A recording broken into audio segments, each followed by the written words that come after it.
Au cœur de la spéculation financière contre la Grèce, il y a des instruments financiers sophistiqués qu'on appelle les CDS, les Credit Default Swap.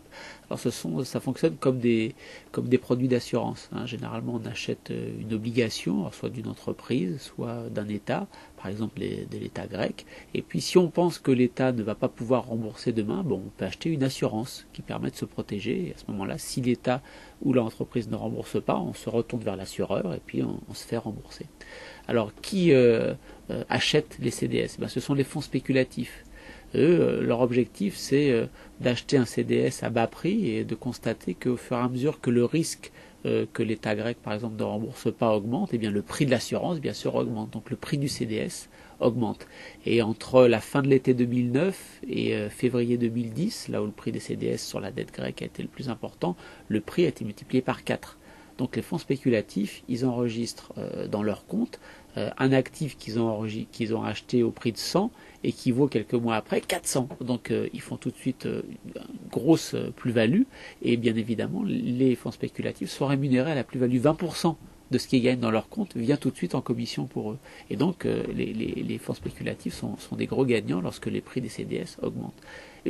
En face, il y a des vendeurs de CDS. Et là, ce sont plutôt des compagnies d'assurance ou des fonds de pension qui, eux, parient sur le fait que les États ne font jamais faillite et donc vendent des produits d'assurance au cas où un État ne rembourserait pas, mais ils pensent que ça n'arrivera jamais. Donc ce sont des bons placements pour eux, puisqu'ils vendent des produits d'assurance, donc ils touchent des primes d'assurance tout le temps.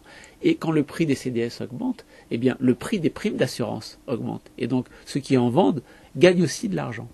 Et puis il y a un troisième type d'acteur qui gagne à ce type de spéculation sur le prix des CDS, c'est l'intermédiaire, celui qui fait l'intermédiaire entre ceux qui achètent et ceux qui vendent les CDS. Et là, on trouve des grosses banques, comme par exemple Goldman Sachs, la grosse banque d'affaires américaine.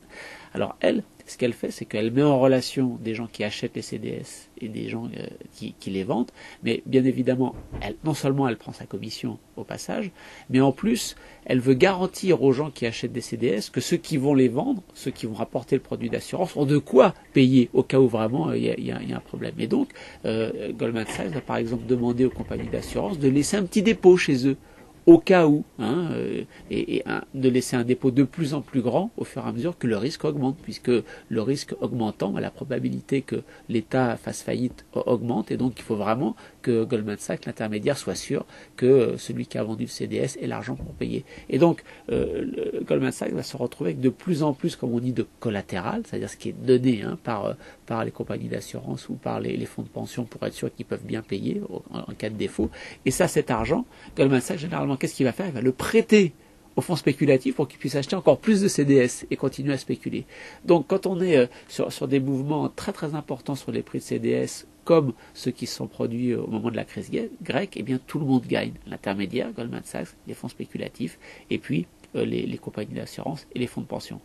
Bien sûr, quand il y a des fonds spéculatifs qui parient sur le fait que le prix des assurances qui achètent monte, c'est-à-dire qu'il y a d'autres fonds spéculatifs en face qui ont fait le pari inverse. Donc tous les fonds spéculatifs, tous les spéculateurs ne vont pas gagner. Certains vont gagner, certains vont perdre. Au moment où le marché se retourne, par exemple quand il y a eu l'intervention de la Commission européenne et puis de l'ensemble des États européens du Conseil pour dire on aidera la Grèce de toute façon, le prix des CDS a commencé à diminuer. Donc ceux qui avaient parié sur le fait que le prix des CDS allait continuer à augmenter ont perdu, et ceux qui ont parié à l'inverse ont gagné. Donc c'est un jeu à somme nulle. Tous les spéculateurs gagnent, mais il y en a certains qui perdent aussi.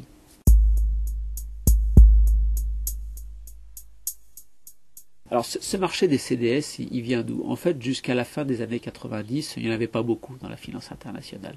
Et il commence à se développer fin des années 90, début des années 2000. Lorsqu'on regarde entre 2001 et 2007, juste avant la crise des subprimes, le marché a été multiplié par 100. Donc c'est vraiment une explosion au cours du début des années 2000 de ce marché des CDS.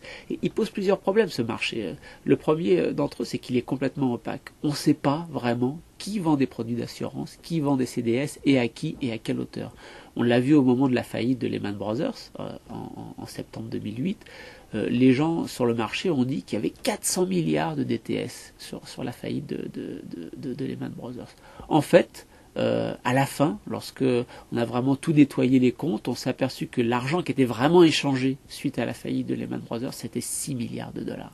Donc le marché a paniqué parce qu'il s'est dit, avec 400 milliards de dollars, s'il y a beaucoup de gens qui ont vendu des CDS sur Lehman Brothers, il y a beaucoup de banques, beaucoup de compagnies d'assurance comme AIG aux États-Unis qui vont faire faillite. Or, les vrais contrats, ce qu'il a vraiment fallu payer à la fin, c'était 6 milliards. Donc une opacité totale qui peut créer de la panique et qui fait que les régulateurs maîtrisent très très mal ce genre de produits financiers. Puis un autre problème, c'est qu'il est très concentré, ce marché.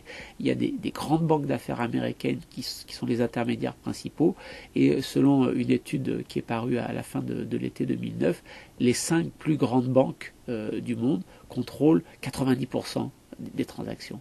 Et en tête de ces 5 plus grands établissements, il y a 2 américaines, JP Morgan, Goldman Sachs, et puis une britannique, Barclays Capital. Donc on se retrouve avec des gros acteurs bancaires qui peuvent complètement manipuler le marché parce qu'ils jouent un rôle essentiel et maîtrisent l'essentiel du marché.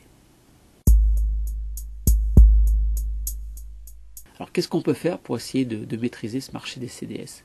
Il y a 2 problèmes. D'une part, il y a celui de l'opacité des transactions. Les transactions sont dites de gré à gré, c'est-à-dire qu'elles s'effectuent entre les acteurs financiers sans être contrôlés par personne. Pour essayer de répondre à cette opacité, la première chose à faire, c'est d'essayer d'organiser des bourses, c'est-à-dire des endroits où on puisse acheter et vendre les CDS sur des places financières bien déterminées que les superviseurs peuvent contrôler. Et puis, il y a aussi l'idée selon laquelle, pour éviter et pour être sûr que des vendeurs de CDS n'en vendent pas trop et ne prennent pas trop de risques en vendant trop de produits d'assurance, eh bien, il faudrait que ces transactions passent par des chambres de compensation.